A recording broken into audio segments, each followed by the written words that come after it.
नमस्कार दोस्तों, स्वागत है आपका हमारे YouTube channel the manufacturing school में।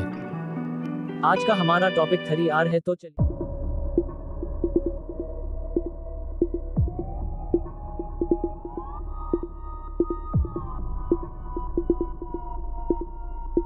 लीन मैन्युफैक्चरिंग में 3R का मतलब है रिड्यूस, रीयूज और रिसाइकल, जो वेस्ट को कम करने और संसाधनों का कुशलता से उपयोग करने पर केंद्रित है। 3R पर्यावरण संरक्षण और इंडस्ट्री ग्रोथ का समाधान। 3R एक ऐसा सिस्टम है जिससे हम मैन्युफैक्चरिंग प्रक्रिया को अधिक टिकाऊ बना सकते हैं। रिड्यूस कचरे को बनने से पहले ही कम करना। रीयूज पुरानी वस्तुओं और सामग्रियों का दोबारा उपयोग करना। रिसाइकल बेकार वस्तुओं को फिर से उपयोग में लाने योग्य बनाना। अब हम विस्तार से समझेंगे कि मैन्युफैक्चरिंग इंडस्ट्री में इन तीनों का उपयोग कैसे किया जाता है। क्या आप जानते हैं कि हर साल मैन्युफैक्चरिंग इंडस्ट्री में लाखों टन कचरा निकलता है? अगर इसे सही तरीके से मैनेज न किया जाए तो ये पर्यावरण के लिए एक गंभीर समस्या बन सकता है। लेकिन चिंता की कोई बात नहीं। 3R रिड्यूस, रीयूज और रिसाइकल की मदद से हम इस समस्या को हल कर सकते हैं। आइए समझते हैं कि यह कैसे काम करता है। नंबर 1, रिड्यूस कचरे को कम करना। इसका अर्थ है कि उत्पादन प्रक्रिया में अपशिष्ट को कम से कम किया जाए, जैसे कि सामग्री का अनावश्यक उपयोग या दोषपूर्ण उत्पादों का उत्पादन। रिड्यूस का अर्थ है कचरे को बनने से पहले ही रोकना। मैन्युफैक्चरिंग इंडस्ट्री में ये कई तरीकों से किया जा सकता है। स्मार्ट डिजाइनिंग, ऐसे उत्पाद डिजाइन करें जिनमें कम सामग्री की आवश्यकता हो। ऊर्जा और पानी की बचत, एडवांस टेक्नोलॉजी का उपयोग करें जिससे उत्पादन में कम ऊर्जा और पानी लगे। ऑटोमेशन और प्रिसीजन मशीनिंग, इससे वेस्टेज कम होता है और प्रोडक्शन अधिक प्रभावी बनता है। उदाहरण, इलेक्ट्रॉनिक्स मैन्युफैक्चरिंग में कंपनियां सर्किट बोर्ड के छोटे डिजाइन बना रही हैं, जिससे कच्चे माल की बचत होती है।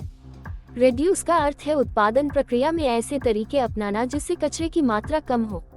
मैन्युफैक्चरिंग इंडस्ट्री में इसे निम्नलिखित तरीकों से लागू किया जा सकता है।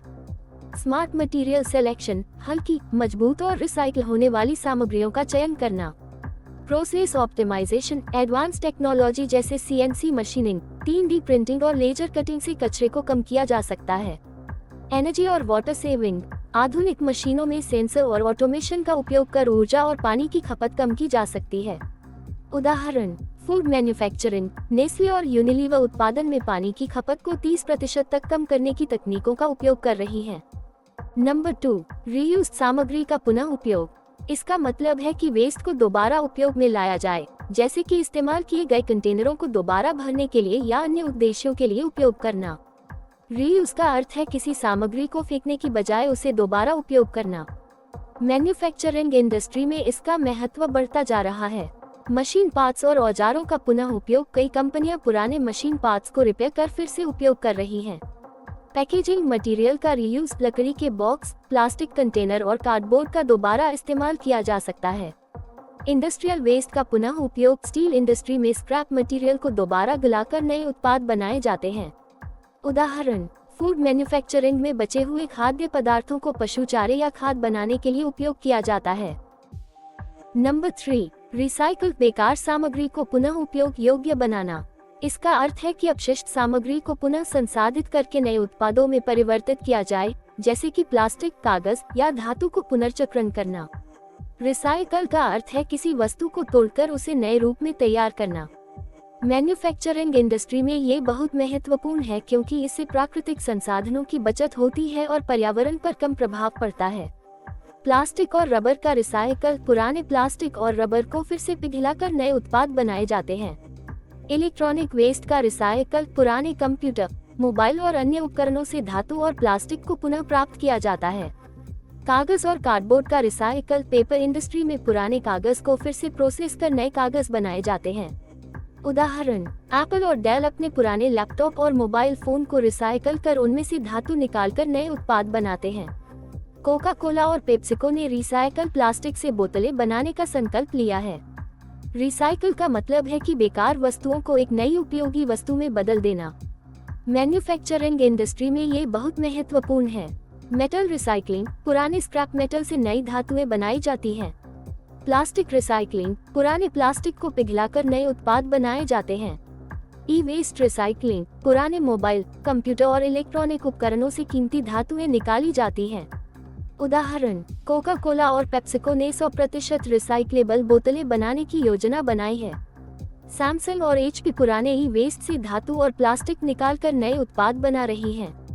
3R के फायदे। अगर मैन्युफैक्चरिंग इंडस्ट्री 3R को अपनाए तो इसके कई फायदे हैं। पर्यावरण संरक्षण, कचरा कम होगा और प्रदूषण घटेगा।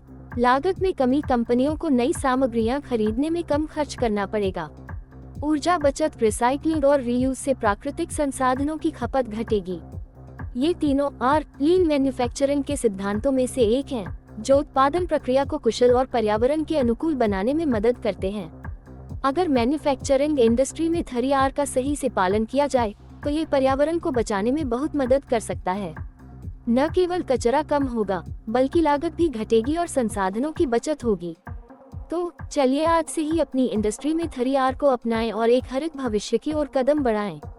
3R अपनाएं, भविष्य बचाएं। अगर हम 3R का सही से पालन करें तो ये हमारी इंडस्ट्री के लिए फायदेमंद होगा और हमारा भविष्य सुरक्षित रहेगा। तो क्या आप अपनी इंडस्ट्री में 3R अपनाने के लिए तैयार हैं? अगर हाँ तो कमेंट करें। अगर आपको यह वीडियो पसंद आया तो लाइक करें, शेयर करें और द मैन्युफैक्चरिंग स्कूल चैनल को सब्सक्राइब करना न भूलें। आगे हम इंडस्ट्री के एक्सपर्ट से आपको लाइव ट्रेनिंग दिलवाने की तैयारी कर रहे हैं, तो चैनल को ज़्यादा से ज़्यादा सब्सक्राइब करें।